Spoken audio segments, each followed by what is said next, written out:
सीतापुर के बिस्वा में आज सड़कों पर समाजवादी पार्टी का बड़ा प्रदर्शन दिखाई दिया।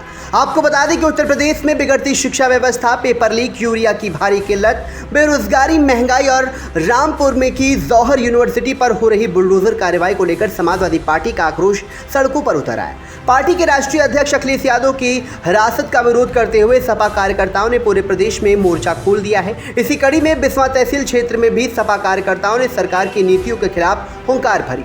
गुलजार शाह मेला मैदान से पैदल मार्च सपा प्रवक्ता दिग्विजय सिंह देव, शब्बीर खान, पूर्व मंत्री कमलेश यादव, शांति यादव, मास्टर प्रमोद वर्मा के संयुक्त नेतृत्व में सैकड़ों कार्यकर्ताओं के हुजूम के बीच निकाला गया। हाथ में तख्तियां और सरकार विरोधी तख्तियों संग नारेबाजी करते हुए कार्यकर्ताओं का जुलूस बिस्वा तहसील परिसर पहुंचा, जहां प्रदर्शनकारियों ने केंद्र व राज्य सरकार पर जन विरोधी नीतियों को बढ़ावा देने और विपक्ष की आवाज दबाने का गंभीर आरोप लगाया।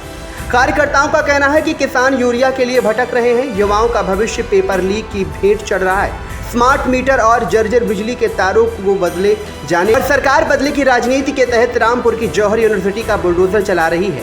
सपा कार्यकर्ताओं द्वारा राष्ट्रपति महोदय को संबोधित ज्ञापन उप जिलाधिकारी राहुल सिंह को दिया गया। ज्ञापन देते हुए पूर्व विधायक महेंद्र सिंह झीन बाबू, सुनील यादव, कयूम कुरैशी, करुणेश मिश्रा, श्याम यादव, तारिक अनवर, माशवीर, राजन मिश्रा, ताज खान, रिंकल जोशी, सलमान, लुकमान अली सहित काफी संख्या में सपा कार्यकर्ता मौजूद रहे। सुरक्षा व्यवस्था की दृष्टि से प्रभारी निरीक्षक राम राघव के नेतृत्व में पुलिस बल भी मौजूद रहा। फिलहाल इस मौके पर सपा नेताओं ने क्या कुछ कहा है मीडिया से, वो भी हम आपको सुनाते हैं। आपने देखा होगा कि दिल्ली की जंतर मंतर पर गरीब मजदूर किसान के बेटे और बेटियां नीट से पेपर लीक हुए के मामले पर धर्मेंद्र प्रधान का इस्तीफा मांग रही थी। मैं पूछना चाहता हूं कि भारत सरकार के आगे मजबूरी क्या है? 20 दिनों तक बैठे रहे छात्र, आप उनका सुध लेने नहीं गए। आप उनकी हंगर स्ट्राइक पर एक देश के ऐसे साइंटिस्ट जिसने देश की सेना के लिए न जाने क्या क्या काम किया, जितने अवार्ड उनके पास है, देश के प्रधानमंत्री के पास उतने शायद डिग्री ना हो, लेकिन उस साइंटिस्ट के साथ क्या हुआ? उसको भी सफेद पर्दे ढाक कर वहां से उठा ले जाने का काम किया। क्या यही लोकतंत्र है?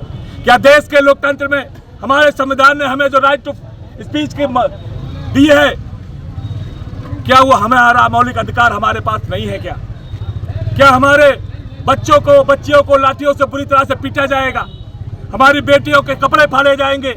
हमारी बेटियों की अनचाही जगहों पर हाथ लगाया जाएगा और उसके बाद दिल्ली पुलिस मुस्कुराएगी? हम ये कहना चाहते हैं, उत्तर प्रदेश में तो पहले से ही 20 पेपर लीक है। हम इसलिए योगी का भी इस्तीफा मांगना चाहते हैं। योगी मोदी मुर्दाबाद, मुर्दाबाद, मुर्दाबाद, योगी मोदी मुर्दाबाद, मुर्दाबाद, मुर्दाबाद। आपने देखा होगा कि देश के प्रधानमंत्री मात्र कुछ किलोमीटर दूर बैठे किसानों के पास मिलने नहीं गए और 8 से ज्यादा किसान मर गए बॉर्डर पर। इस संवेदनहीन सरकार, ये आतंकी सरकार, ये आतंकी सरकार जिसको किसान से लेना देना नहीं, जिसका छात्र से लेना देना नहीं, जिसका जनता से लेना देना नहीं, इस सरकार से हम कोई उम्मीद नहीं कर सकते। जब देश में 1 लाख स्कूल बंद करके दारू के ठेके खोले जा रहे हो, तो वो जौहर विश्वविद्यालय को गिराना चाहते हैं, हम जानते हैं। हम जानते हैं कि आपने 22,000 स्कूल बंद करके आपने दारू के ठेके खोल दिए हैं।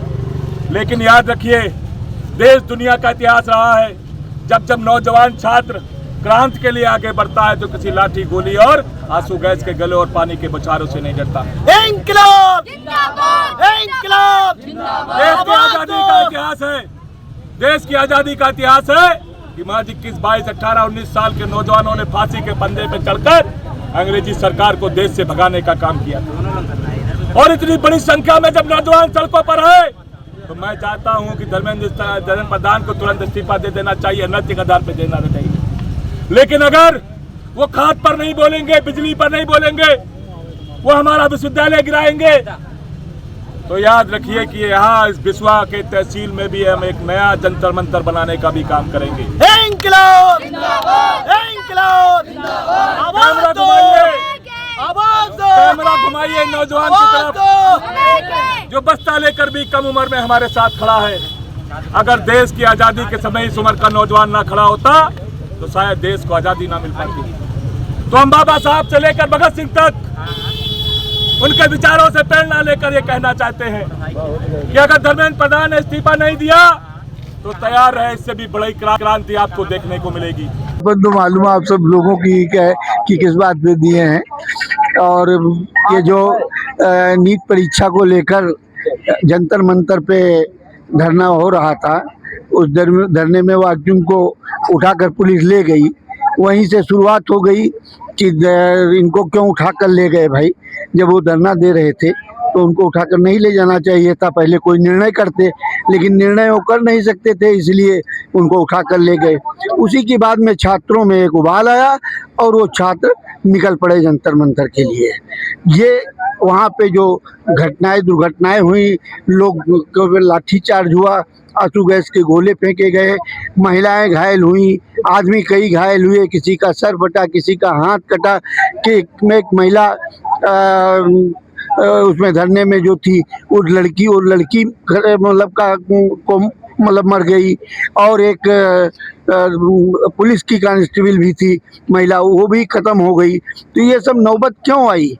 अगर सरकार उन चीज़ों को मान लेती तो ये नौबत आबे नहीं करती। लेकिन ऐसे काम किए, इसकी वजह से ये सब चीज़ें बढ़ के आई हैं।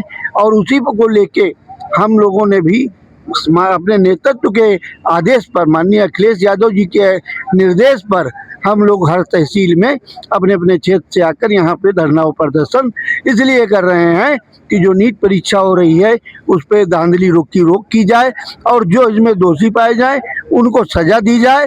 और धर्मेंद्र प्रधान का जो मंत्री है, शिक्षा मंत्री, उनसे इस्तीफा लिया जाए।